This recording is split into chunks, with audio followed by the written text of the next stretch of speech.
Assalamualaikum warahmatullahi wabarakatuh. Saya Nurpolis, calon guru penggerak angkatan 6 dari Kabupaten Gresik.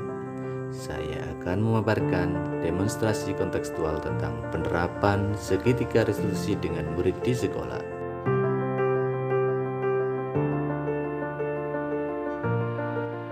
Restitusi adalah proses menciptakan kondisi bagi murid untuk memperbaiki kesalahan mereka, sehingga mereka bisa kembali pada kelompok mereka dengan karakter yang lebih kuat. Strategi segitiga restitusi ada 3, yaitu menstabilkan identitas, validasi tindakan salah, dan menanyakan keyakinan. Berikut adalah studi kasus saat penugasan wawancara mata pelajaran IPAS kelas 10 rekayasa perangkat lunak.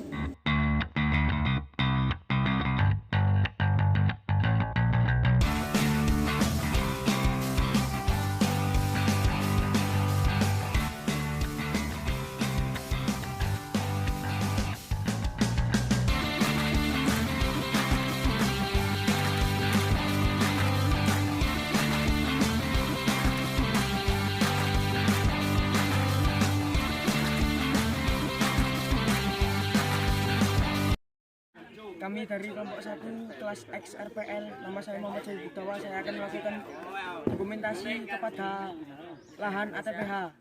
Ayo mari kita langsung saja ke lahan ATPH-nya.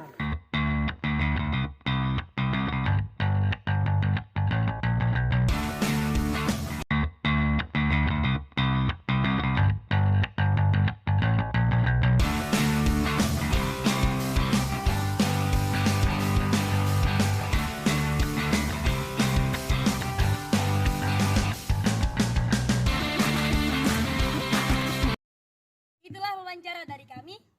Kurang lebihnya mohon maaf. Terima kasih. Bye-bye.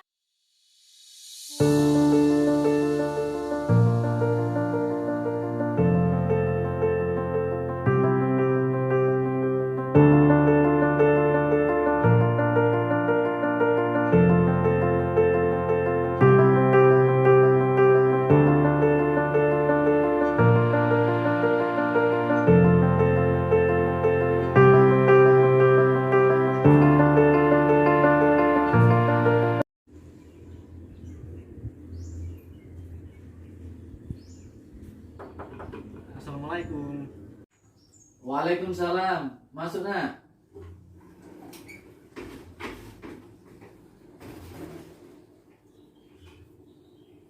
Silakan duduk.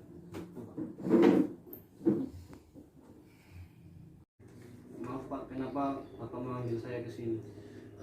Bapak tadi mengamati Anton tidak melakukan diskusi dan melakukan wawancara. Betul Pak.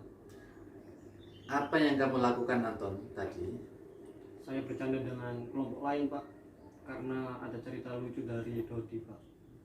Jadi Dodi kejatuhan kotoran cita dari atas dinding. Kemudian kami saling mengejek. Tidak berdiskusi dengan teman satu kelompok dan tidak melakukan wawancara. Menurut Anton, tindakannya seperti itu bagaimana? Tindakan salah Pak. Buat salah itu tidak apa-apa, tidak ada manusia yang sempurna. Bapak juga pernah melakukan kesalahan seperti itu. Kita bisa menyelesaikan ini. Iya Pak. Bapak tidak tertarik mencari siapa yang salah, dan Bapak juga ingin mencari solusi permasalahan ini. Kamu berhak merasa begitu. Apakah kamu sedang menjadi teman yang baik buat dirimu sendiri, Anton? Iya Pak. Padahal kamu bisa melakukan yang lebih buruk dari ini. Kamu pasti punya alasan mengapa kamu melakukan hal itu. Kamu patut bangga pada diri sendiri karena kamu telah melindungi sesuatu yang penting buatmu. Kamu boleh mempertahankan sikap itu, tapi kamu harus menambah sikap yang baru. Baik Pak, saya berjanji. Anton, apa yang kita percaya sebagai kelas atau keluarga? Melakukan hal seperti itu merugikan diri sendiri dan teman satu kelompok. Nilai-nilai apa yang Anton yang kita telah sepakati? Menghormati orang lain, tanggung jawab, kerjasama. Coba Anton bayangkan bagaimana kelas yang ideal itu. Kelas yang terbiasa dengan budaya positif, aman dan nyaman untuk murid Pak. Oke, Anton harus berjanji dan merubah kesalahan sesuai keyakinan sekolah dan keyakinan kelas agar Anton menjadi pribadi dengan karakter yang kuat. Baik Pak, kami berjanji dan akan berusaha sebaik mungkin dan tidak akan melakukan kesalahan lagi. Baiklah Anton, silakan kembali ke kelas karena sudah bel berbunyi. Besok Anton bisa melakukan wawancara di lahan ATPH untuk memenuhi tugas dari Bapak. Baik Pak, terima kasih atas kekuatan yang Bapak berikan untuk berubah menjadi baik lagi.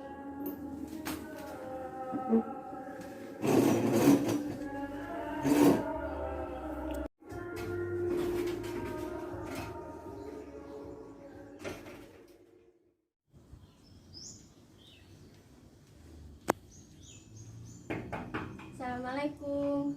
Waalaikumsalam. Masuk nak.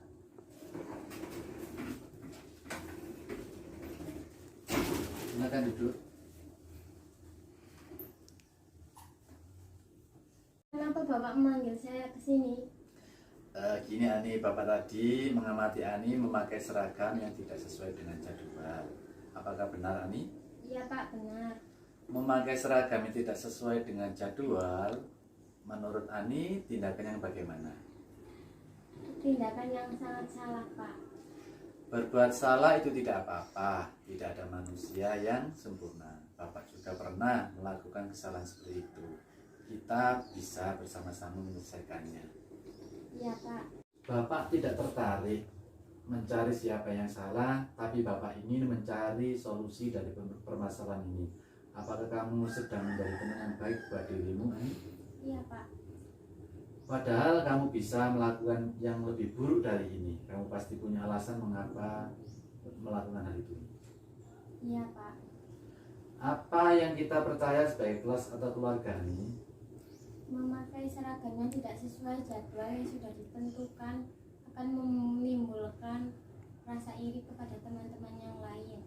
Menurut Ani, apa nilai-nilai umum yang telah kita sepakati? Menghormati orang lain, patuh, dan tanggung jawab.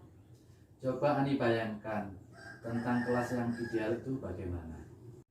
Kelas yang terbiasa dengan budaya positif, aman dan nyaman bagi para murid. Iya betul Ani. Ani harus berjanji dan merubah sesuai keyakinan kelas dan sekolah agar Ani nanti menjadi pribadi yang kuat. Ya Pak, saya berjanji akan menjadi yang lebih baik lagi dan tidak akan mengulangi kesalahan ini lagi. Oke Ani, baiklah silakan kembali ke kelas karena bel kan sudah berbunyi. Besok Ani harus berjanji memakai seragam sesuai jadwal. Baik Pak, terima kasih atas kekuatan yang diberikan Bapak hari ini. Saya besok akan berubah menjadi lebih baik lagi.